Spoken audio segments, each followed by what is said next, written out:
aloft over the Atlantic seaboard one fine morning in 1943, an imposing force of American naval air power proceeds to an important rendezvous.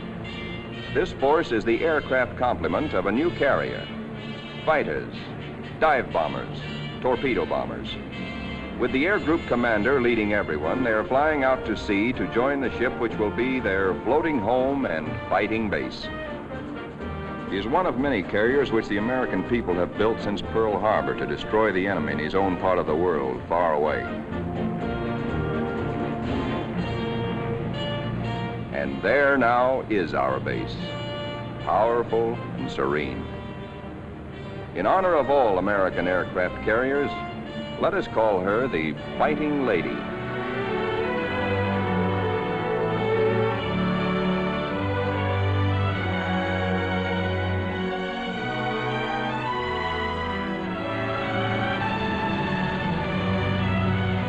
Against a good solid wind with their tail hooks down, our planes come into the broad flight deck of their new home.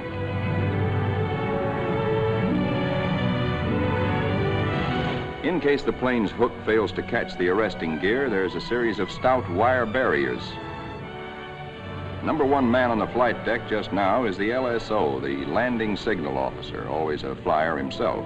Like all aviators, he'd much rather be flying.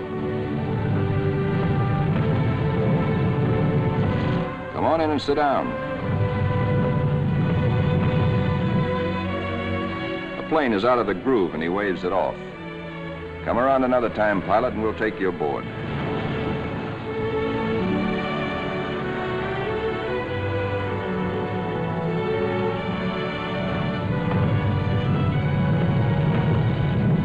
When planes land, they taxi quickly forward out of the way. Later, they'll have to be shifted to the stern and rearranged in proper position for takeoff. This is called respotting the deck. Here is our skipper, Jocko, a veteran Navy flyer, Annapolis, 1917. He is not impressed by our earnest efforts, nor are the flight deck control officers. The skipper calls all hands together and gives us a piece of his mind. We'll never be ready for combat unless you flight deck crews learn right now to work as a team. Don't you men realize that before long we'll be in dangerous waters? That's too slow. Bear a hand.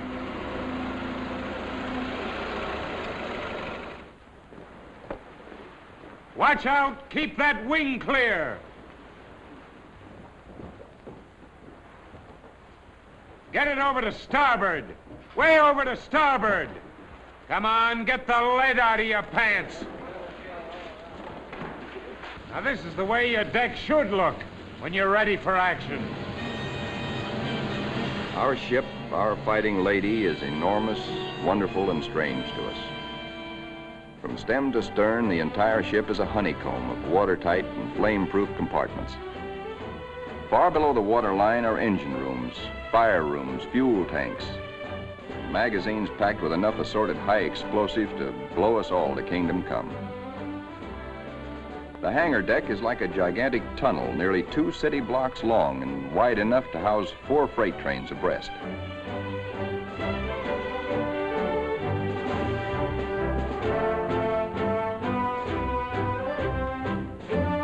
It'll take us a week, a month maybe, to learn our way around. These new surroundings are as mysterious to us as they are cold and impersonal. Our Fighting Lady is like a huge floating cave, noisy and uncomfortable.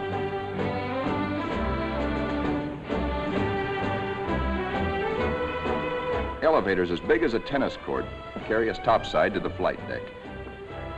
The great superstructure rising amidships is called the island. This is truly the ship's nerve center, its fighting brain. 85% of us who make up the Fighting Lady's family are volunteers in this war and have never been to sea before. We learned our jobs theoretically in intensive training ashore. A very short while ago, we were high school boys and college kids, or bank clerks, or farm hands, or factory workers. Now we are blue jackets and Marines, all members of a naval combat team nearly 3,000 strong. In our multitude of new tasks and duties as a team, we're We're very green, but curiosity and comradeship and the instinct of self-preservation are great teachers.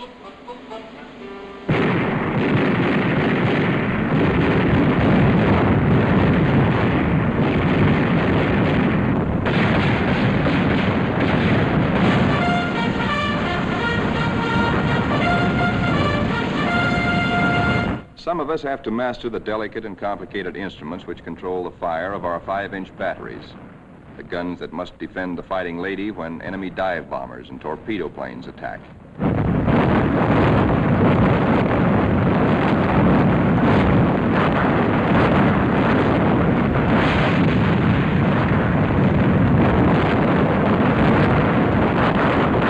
We train and train to learn our stuff and earn our E for efficiency.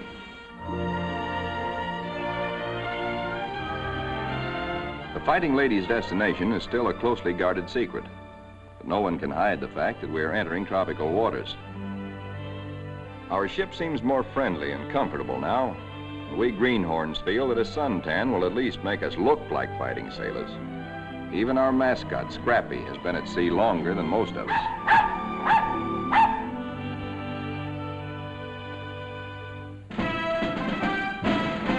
Some of the mystery that has been hanging over us is lifted when we enter the Panama Canal. There is a lot of unprofessional nervousness about whether or not we're too big to get through the locks. By using lines instead of fenders, we do get through, as the naval constructors knew all along we would. Come on, hop aboard. We're going places. For 2 cents I would. Do you know anybody wants to swap?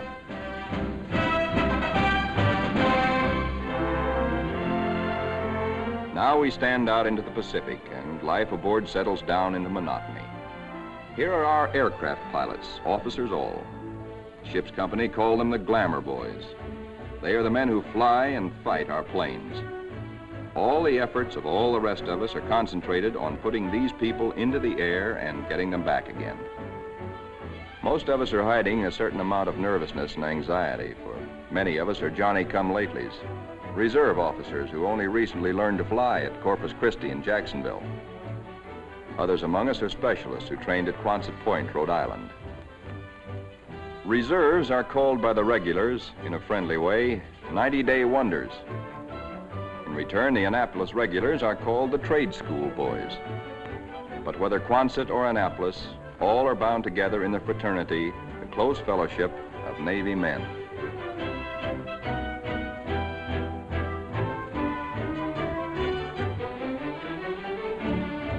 Among the ship's non-commissioned personnel, almost 3,000 blue jackets and 100 Marines, the hottest shots are the air crewmen, aerial gunners, and radio men.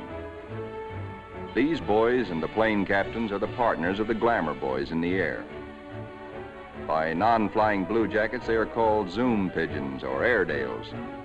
And because they receive 50% extra pay for flying, they are sometimes referred to as the bankroll boys.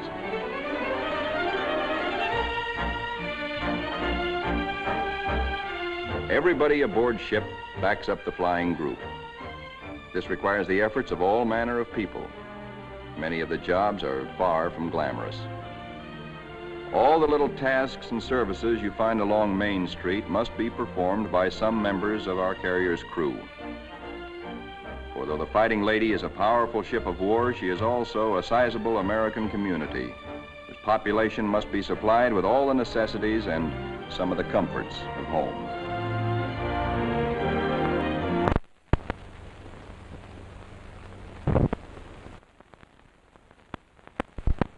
Doc Sorensen, the pharmacist mate, is just like a village druggist. And next door is our hospital called Sick Bay. It has only a few patients now, but soon it is to be filled with our wounded. Men like these who perform the humble jobs that make life aboard a fighting carrier more bearable, the barbers and the cobblers, are seldom mentioned in communiques. They all have a place in our fighting team. Weeks pass. Now we are far out into the Pacific, which is a very considerable body of water. Monotony shuts down on us between our duties. Guessing where we're bound is still our chief pastime. Will we put into Pearl? Are we going to Iron Bottom Bay? Or maybe even to the Aleutians? All such gossip and rumor are called scuttlebutt or drinking fountain conversation.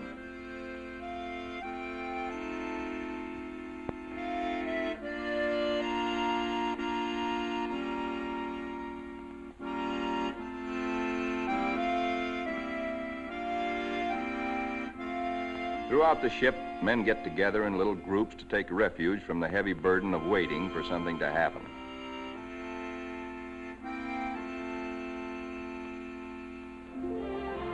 And then one day, out of nowhere, comes a fast fleet tanker, and we're refueled at sea.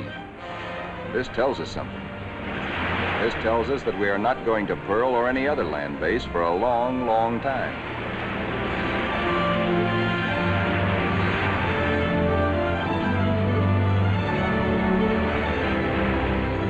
Besides our skipper, we have an admiral aboard, a sea dog who's been a naval flyer for nearly 20 years. Until now, only these officers have known where we are to go. But now Jocko, our captain, confers with the air group commander and reveals the plan. The Fighting Lady has been ordered to make a strike. She will pass through waters where no carrier task force has ventured since the bloody Battle of Midway.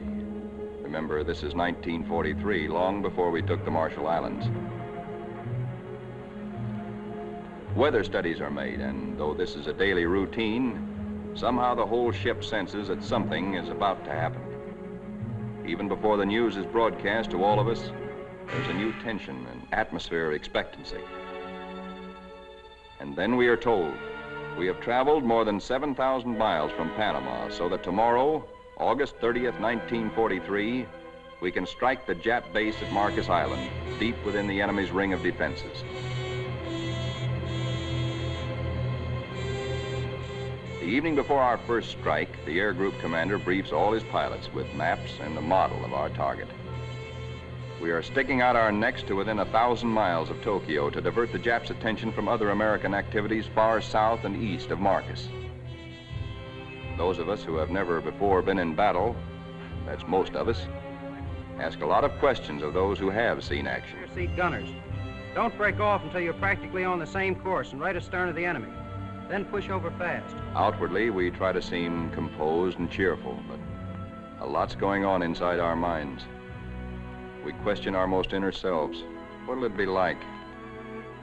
How'll we take it? Will we do all right? This is the night when a lot of boys write one more letter home.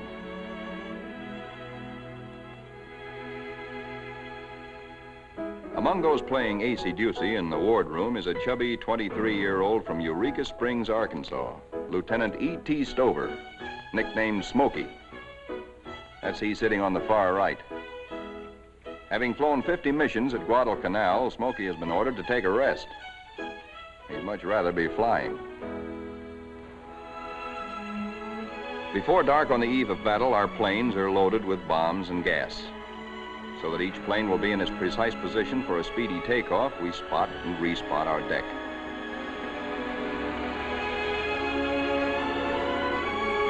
Now all is perfect. We will strike at dawn. And now GQ, General Quarters.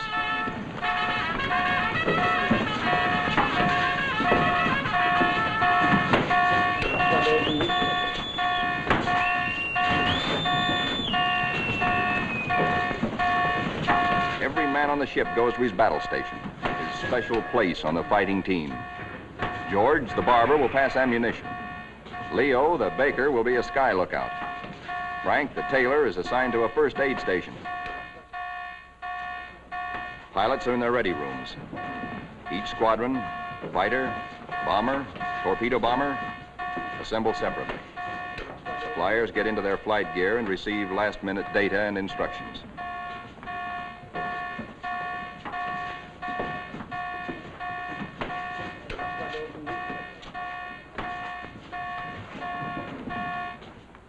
On the flight deck, our first battle dawn awaits us. Our whole ship is on hair trigger. The Fighting Lady is hardly 100 miles from the first target of her career. These last few minutes before the order for our first action are the toughest time of all.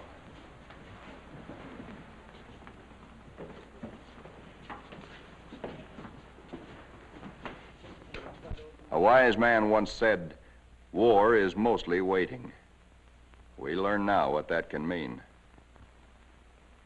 At last the word comes. Pilots, man your planes. Ready Room 3, roger.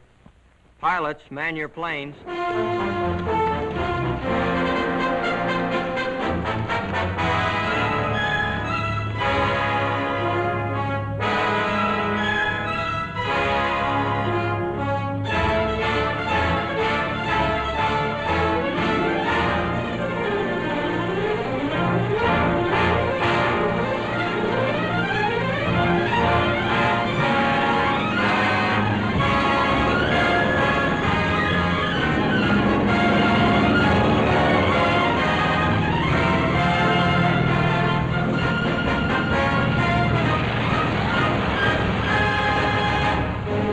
The fighters take off first to form cover aloft for the other squadrons.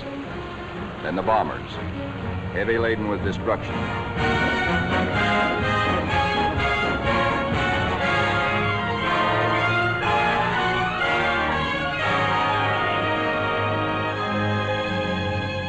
The sun has risen now, and our escorts are alert for enemy submarines. But the Fighting Lady steams boldly toward our target to lessen the distance for our planes when they return.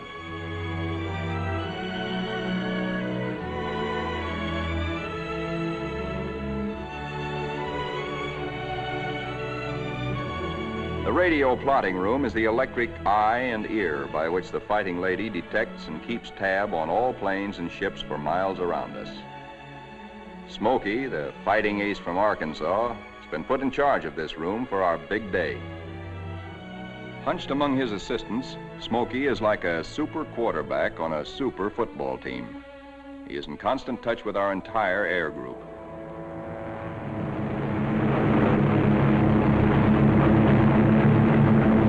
As our first fighters race in toward Marcus Island, they stay low, hoping to escape detection by the enemy's radar. Then they climb suddenly and dive. A surprise strafing attack on the enemy's airstrips.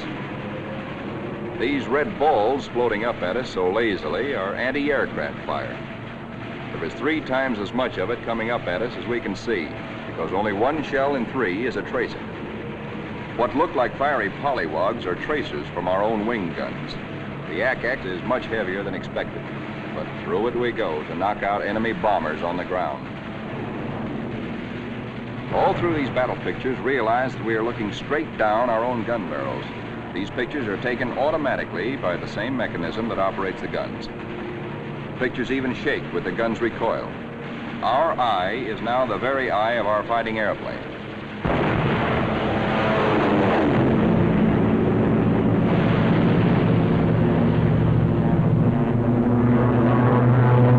The enemy's picket boats and supply ships offshore are thoroughly strafed. No longer will these craft bring rice and sake and munitions to Marcus.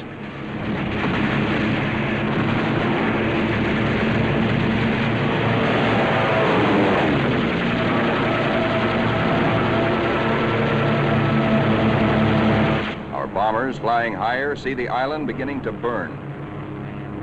A moment ago, it looked like a little jade trinket in a cobalt sea.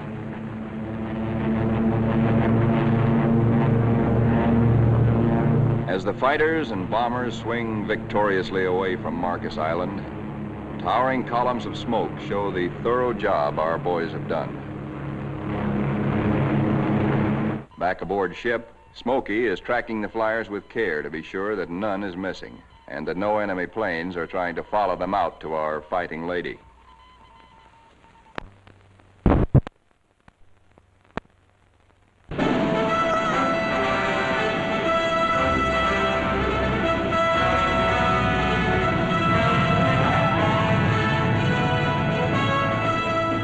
As our planes come aboard, there begins an operation almost as exciting as the attack itself. A ballet after battle, with the plane directors as dancing masters. The whirling propellers fill this scene with danger, but now our crews are trained and adept.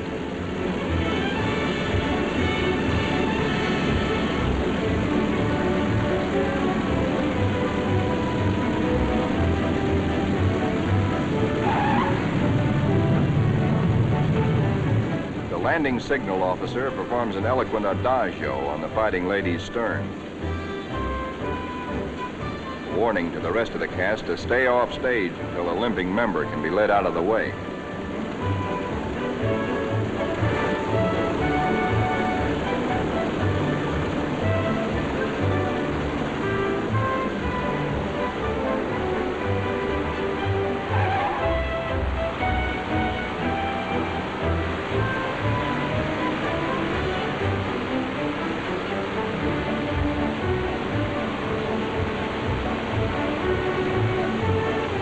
Pilots go below to report to their combat intelligence officers. They have hot news, good news.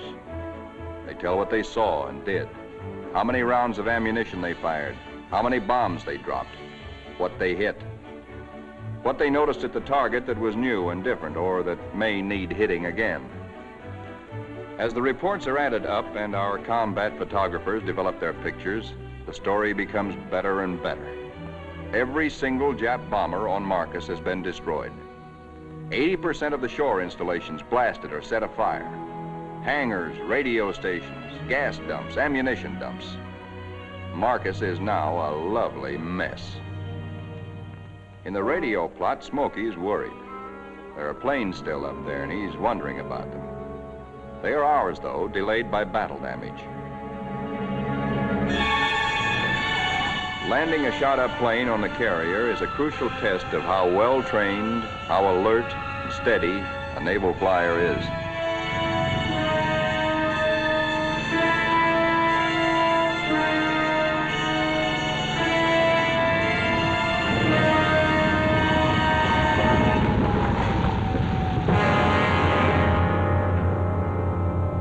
The Fighting Lady now has met her enemy.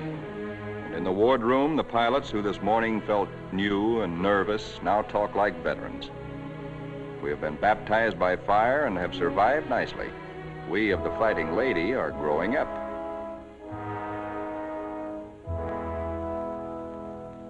The admiral of our task force knows the overall strategy of the whole Pacific campaign: to smash straight through Japan's outer network of islands, to recapture the Philippines and land on the mainland of Asia.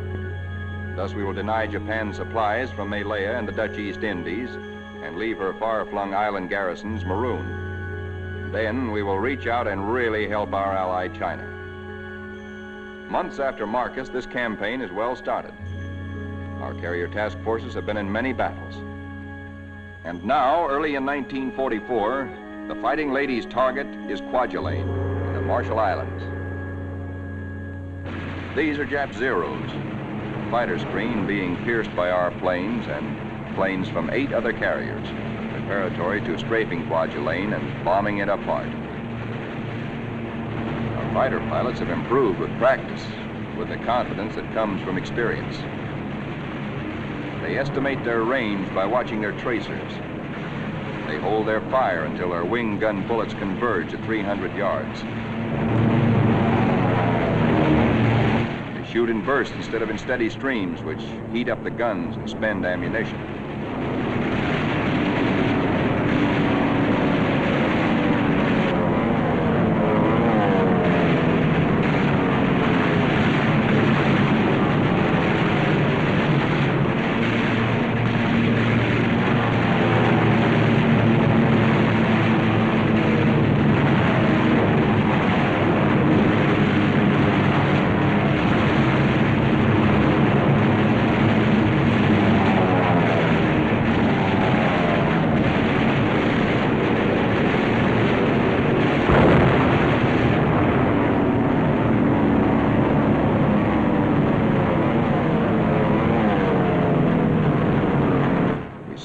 Kwajalein burning, very satisfactory.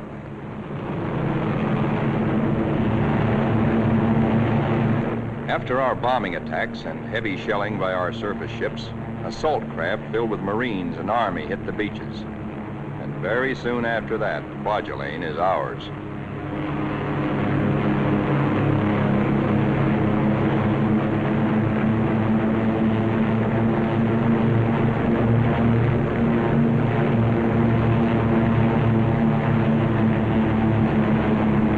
Right after Kwajalein, word comes to our admiral that a truck Japan's huge and secret naval fortress 1,400 miles to the west, there apparently are some heavy units of the Japanese battle fleet.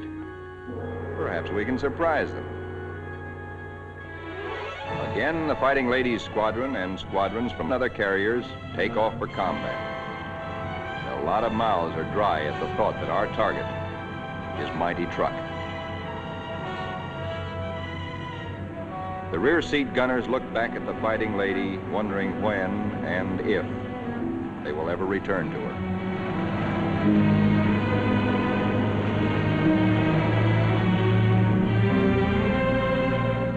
All that we know about truck, we know from a few photographs taken by some nervy Marines on reconnaissance just 18 days ago. We hear that it is a complex of heavily fortified islands surrounded by airstrips, with naval anchorages at certain spots among the islands. For the next 2 days, more than 1,000 of our carrier-based planes are going to sweep in on truck in relays. The planes appear to float gently off our bow. Actually, their airspeed is a good 70 knots. Diving in on truck, we again turn on our guns and their synchronized cameras. Truck's defenders are aloft and we smack them hard.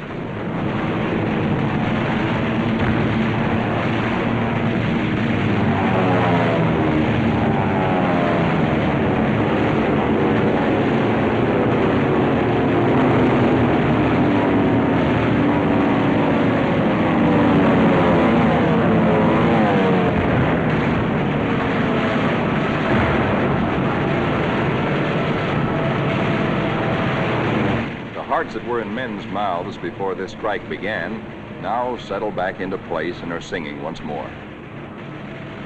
There's something really grand, something historic about diving in here on this place which Japan has been building and guarding jealously from all the Japanese eyes for 20 years.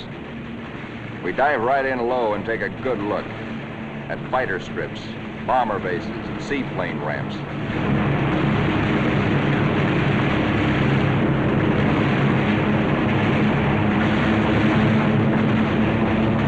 In an almost vertical dive, the pilot may black out or go blind for a moment when he pulls up and out at the bottom, but the camera won't black out.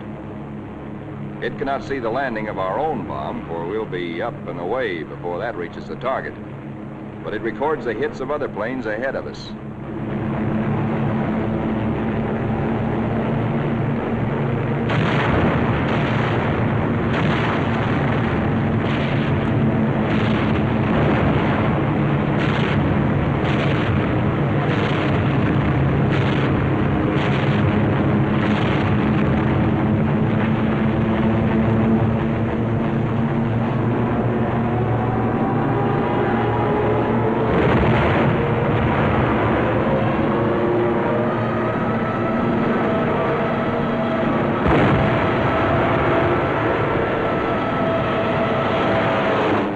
To find the Jap fleet here, but most of it's gone.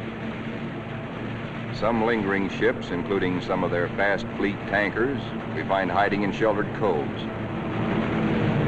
The vessels which we are now strafing are other fleet auxiliaries, rice boats, transports, and ammunition ships.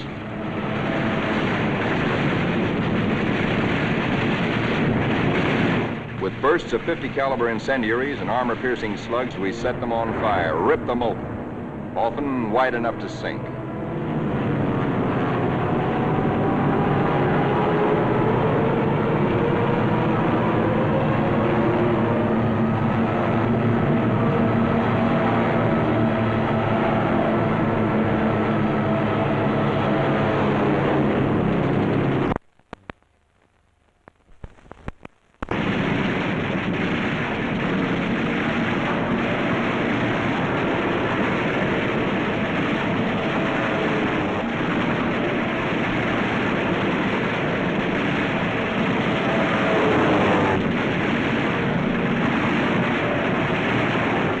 Ships filled with TNT is not very healthy for pilots who dive too low. But it's hard to tell who's carrying what until the big bang comes.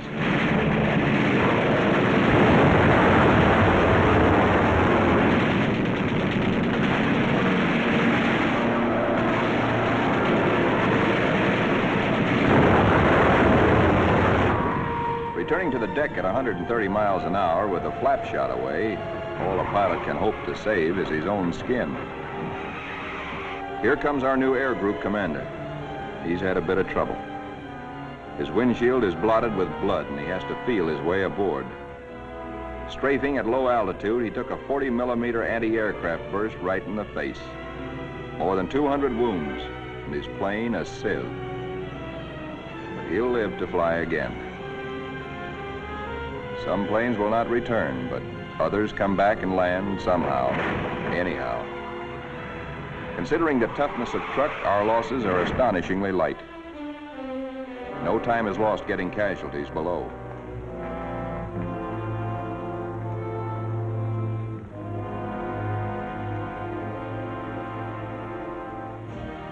It's a long way from truck to our secret rendezvous in the Marshall Islands. Someday it can be told just where this is. Actually, it is a magnificent new fleet anchorage, an advanced naval base, which we have taken from the Japs and made secure. Now, for the first time, we, who have been operating as separate, relatively small task forces, see assembled the enormous mass of naval power.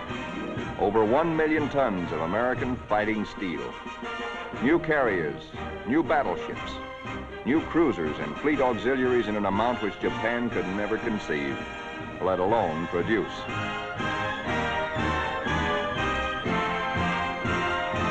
That we are able to maintain supply lines over the vast distances of the Pacific is one of the miracles of this war.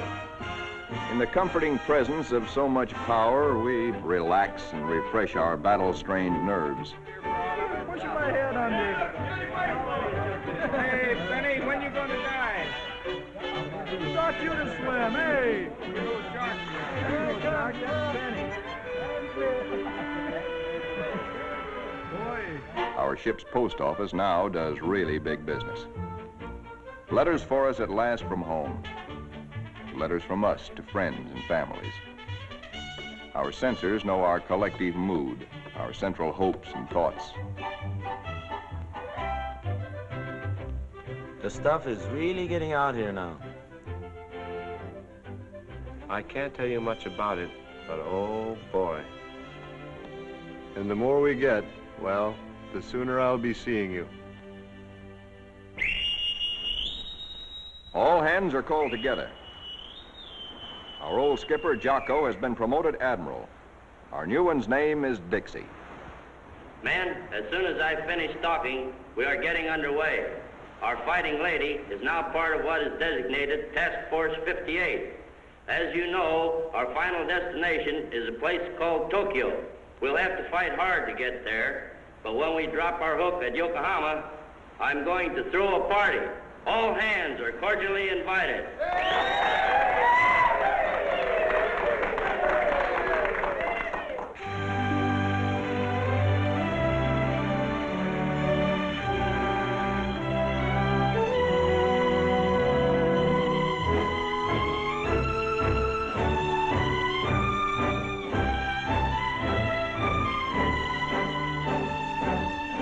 Our task forces are built compactly now around carriers like ourselves with speedy new battle wagons at our side.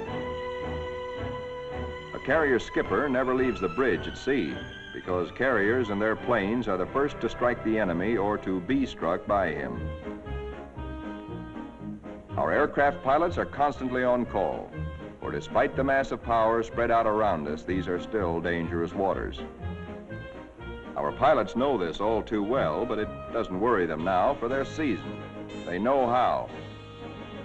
There are a lot of new faces among us, but most of these men, too, have been in action. At places like Hollandia, Millie, Jaluit, Palau, Rabaul, Wake, Maloelap. Our rear seat gunners and radio men are old hands now. Some of their faces are different, too, because there have been replacements. A lot of them have been made commissioned officers. There's a saying in the Navy that you never learn to love a carrier until she gets hurt.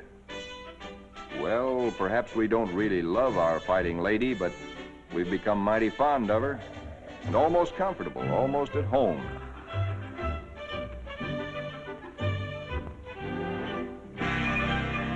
Occasionally, our shipboard movies bring us that one thing we crave the most, one touch of something utterly American, one deep breath of home.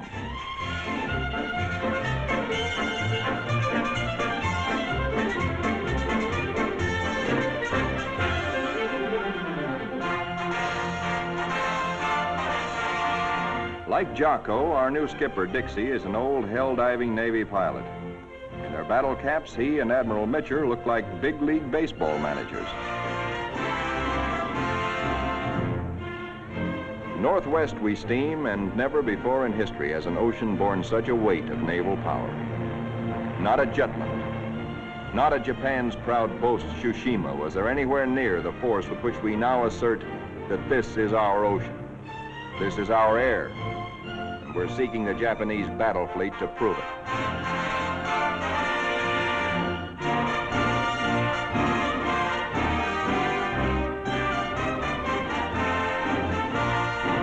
With our cruisers and our biggest new battle wagons present, we are strong enough to hope, really to hope, that we may provoke the Japanese fleet into accepting a fight.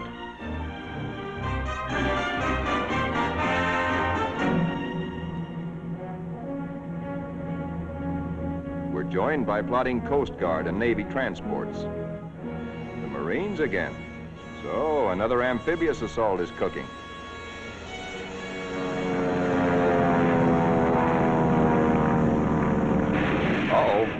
Our patrols have spotted an enemy search plane and are after her. She's a big bird. A 20-ton, 4-motored Kawanishi seaplane, the kind we call Emily's.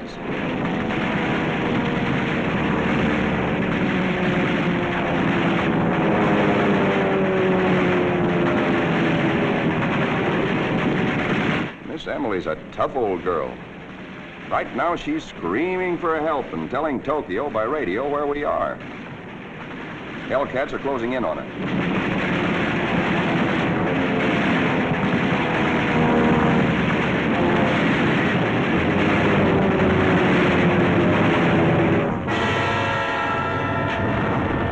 So long, Emily.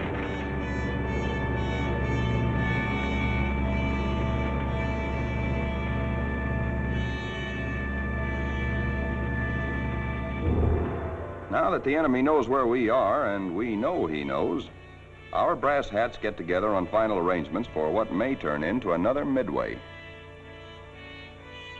Our objective, first of many in our drive through to the Philippines and China, will be the Marianas.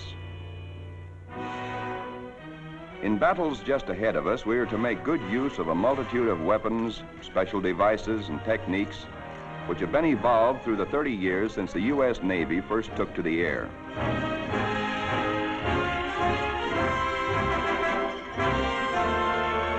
Not only did our naval flyers create the aircraft carrier itself, but it was they who devised the torpedo plane and invented and perfected dive bombing.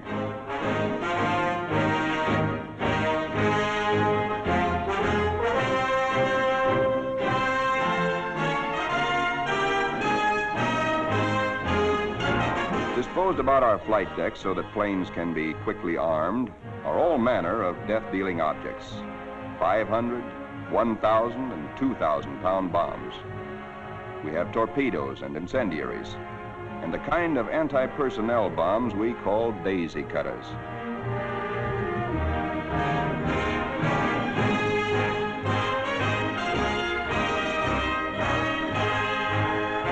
Some of our bombs are armor-piercing, some for fragmentation. Others have delayed action fuses to prolong the effect of our bombardment for hours after we have delivered it. Here are the new rockets, which pack the same wallop as a 3-inch shell. They weigh little, and because there isn't much recoil, they can be fired from planes. On the eve of battle, we are told to scrub up to lessen the danger of infection in case we're wounded.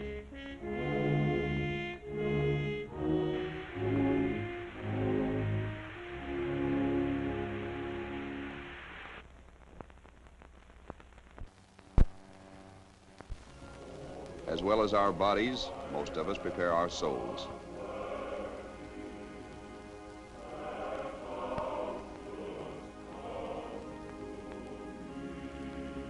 always on the eve of battle, divine services are held in relays so that every one of our fighting ladies' 3,000 sons has a chance to attend.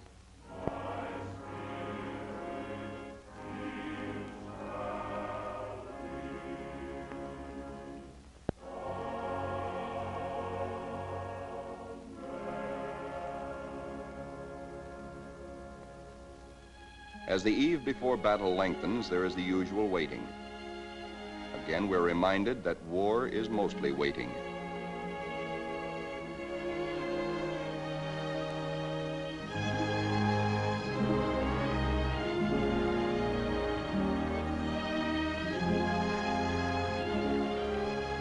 Because all cooks and bakers must soon be at their battle stations, they work all night long preparing a hearty meal of steak and eggs for our 3 a.m. battle breakfast.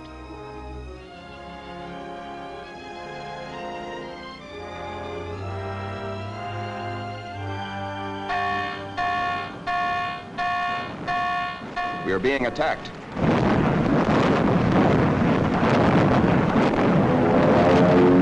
We are being attacked by Japanese torpedo planes skimming in after us, wing to water.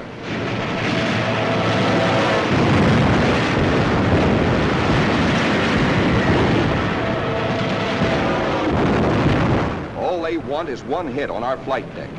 We have nearly 90 planes fueled and loaded with bombs, ready for the takeoff.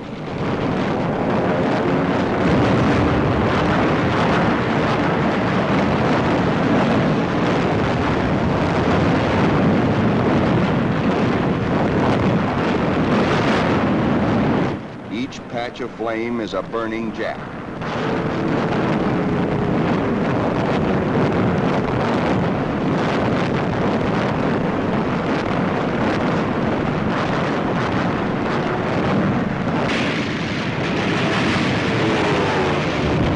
In this surprise attack, 19 Japs are polished off by our ship's batteries. Not a single carrier is hit. We have been fortunate. So now commences another major moment in the fighting lady's career. Flight quarters sounds. In this modern warfare, the young plane captains are to their pilots what squires were to armored knights of old. In this operation, typical of many more to come, a lot of other fighting ladies will be involved. And nearly 2,000 carrier-based planes, all of them attacking in air groups like our own.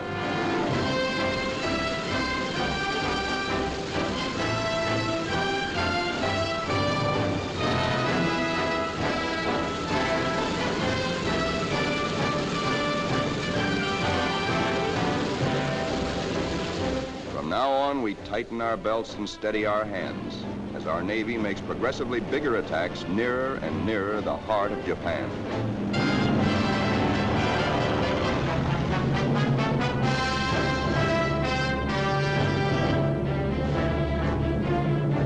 At his post and radio plot, tracking down enemy planes and cursing the luck that keeps him out of the air, Smokey chafes at being grounded on a day like this, especially when targets are juicy ones.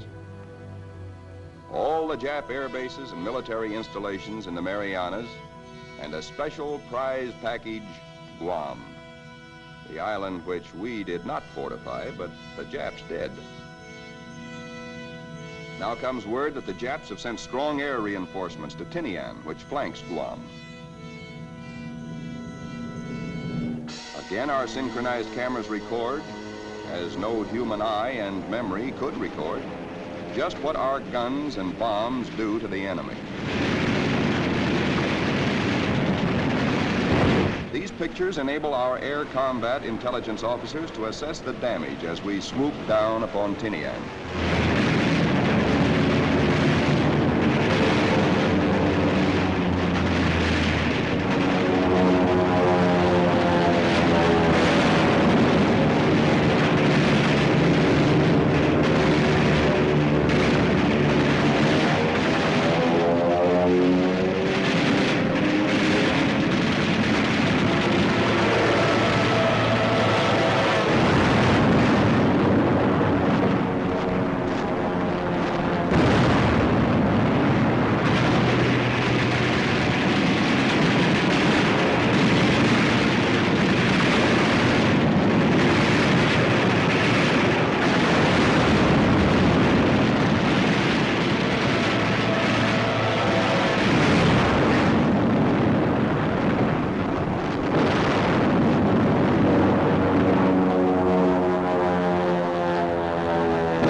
planes return for more fuel and ammunition, the surface vessels take over. A prodigious naval barrage to prepare the beaches our assault forces are going to hit. Not only our newest, but some of our oldest and proudest battleships are here. The Colorado, the Tennessee, and the USS Pennsylvania, flagship of World War I.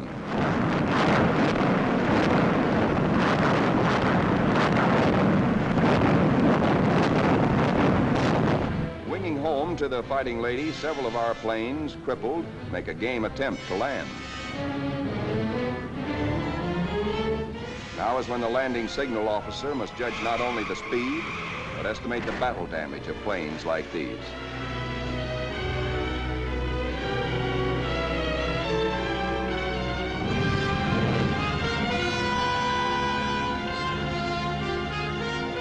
And flight deck emergency crews, firefighters, rescue details, and medical corpsmen exhibit almost incredible courage.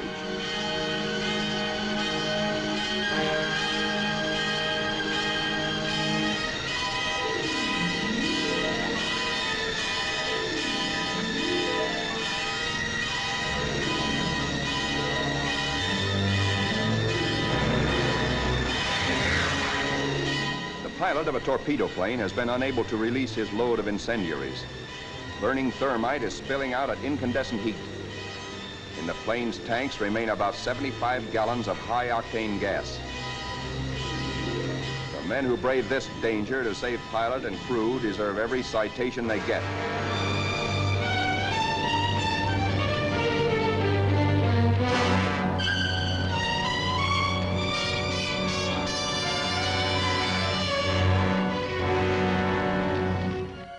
In the ready rooms, intelligence officers question battle-weary pilots. What did you see? Any Jap carriers in sight? Are you sure they were carrier-based planes? Then from radio plot comes uncomfortable news. Torpedo planes and dive bombers from enemy aircraft carriers are approaching. All hands, man your battle stations. To our engine room go orders for flank speed, which is a few knots faster than full speed, in case we need to take evasive action. All boilers are lighted to let the Fighting Lady outdo herself if necessary. The engine room people turn on the heat, and the propeller shafts churn like fate in their alleys.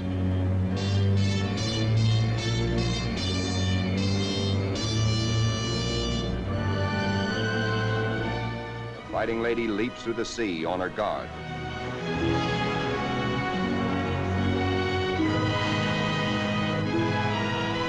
Skipper Dixie gears himself for action, and so does wise old Scrappy.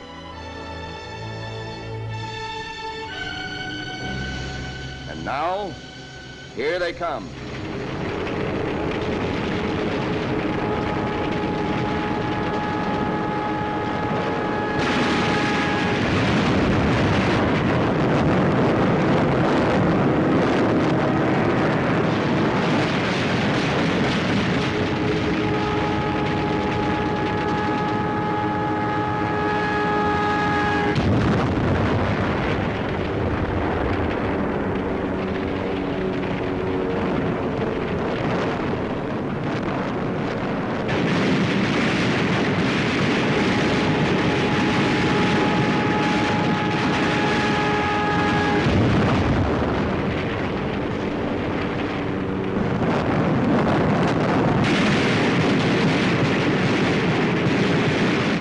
Jap Jill, torpedo bomber, miraculously keeps coming through our wall of flak. She's approaching us fast with a life that must be charmed. Our gunners throw everything they've got, but still she comes. If he ever releases that torpedo,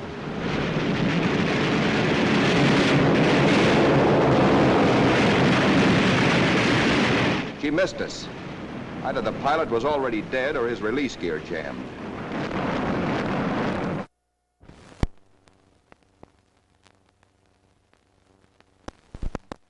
When Smokey, the pride of Arkansas, hears about that one, he almost takes off.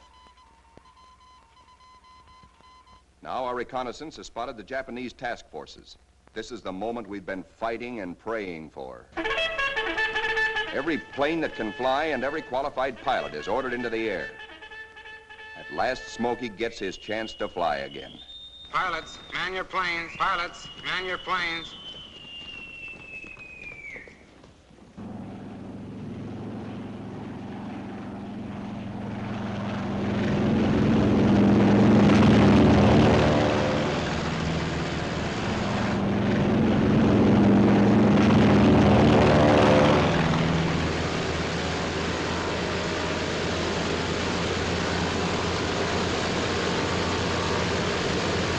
Philippine trade wind is tearing down our flight deck.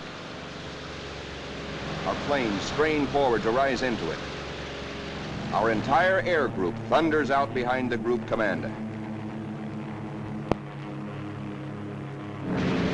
Now our fighters run into a smoke Jap fighters, mostly Zeros, sent up to intercept our attack on the Japanese fleet.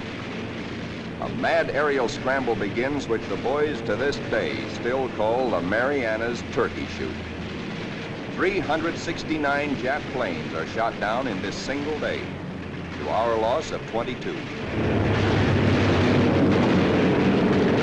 Japanese plane makers have sacrificed strength and firepower for agility.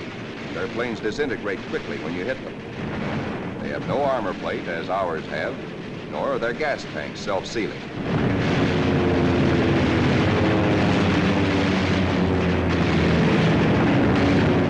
Little monkeys are fancy flyers. They think aerobatics can win dogfights, whereas we believe in smooth flying and careful shooting.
And now, at last, through a late afternoon haze from high altitude, our air combat group sights the Imperial Japanese battle fleet. These are the first pictures ever taken of a great enemy naval formation like this.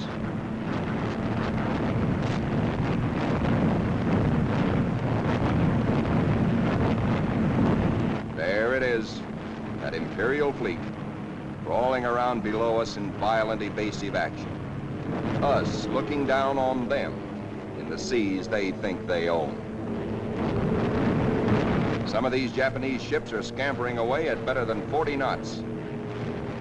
When you bore straight down on them, they twist, squirm.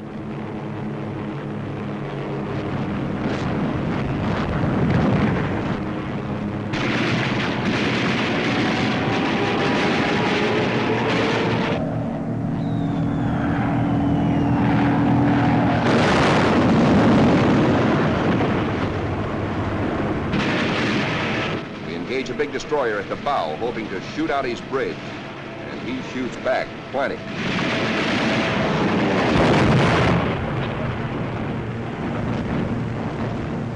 Let's go down after that cruiser.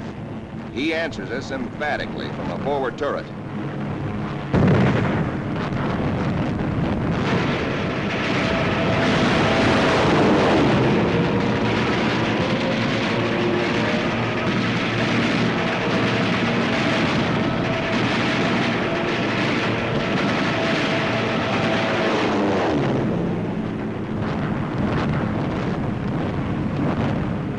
Now a 25,000-ton Jap carrier of the Hayataka class is going to get it. Watch 5 o'clock in the camera, the lower right-hand corner of the screen. This big flat top gets it where the turkey got the axe.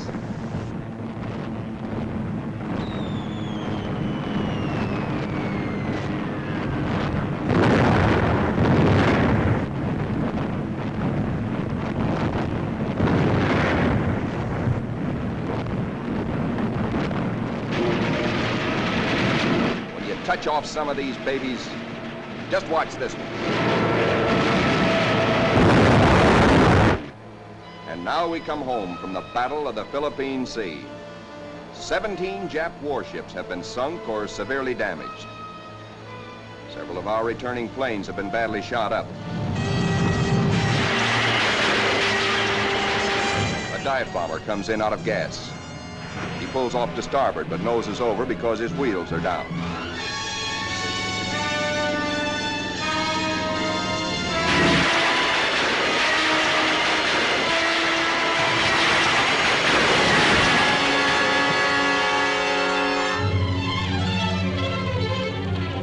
This pilot has 73 holes in his plane, and his leg almost shot away.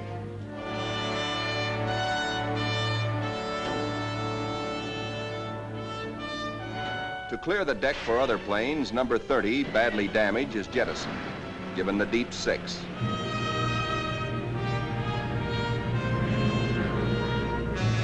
Watch carefully. This man's controls are all but shot away.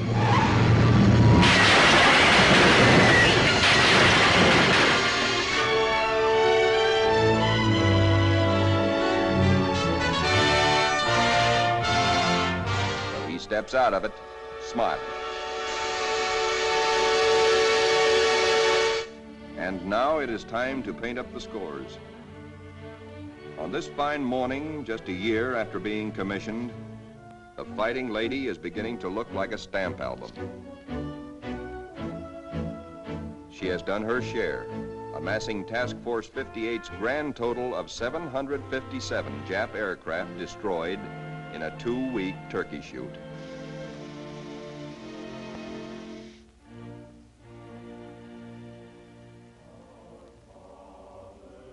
But there's another score to add up. Our own casualties. Quite a few faces are no longer with us on the Fighting Lady. Among them, Commander Upson, skipper of our torpedo squadron.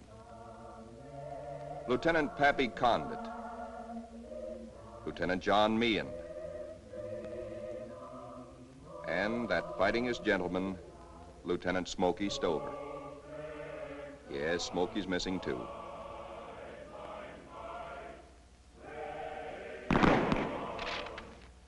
Salute them under their country's flag. For they were brave, they were gallant. Others will come forward to take their places. For the battles we have fought on the seas and in the sky are only the beginning. Still hungry for battle will steam our carrier. Serene, powerful, unafraid.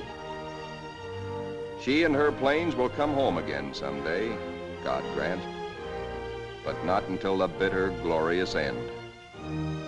For she is, and we salute her, the Fighting Lady.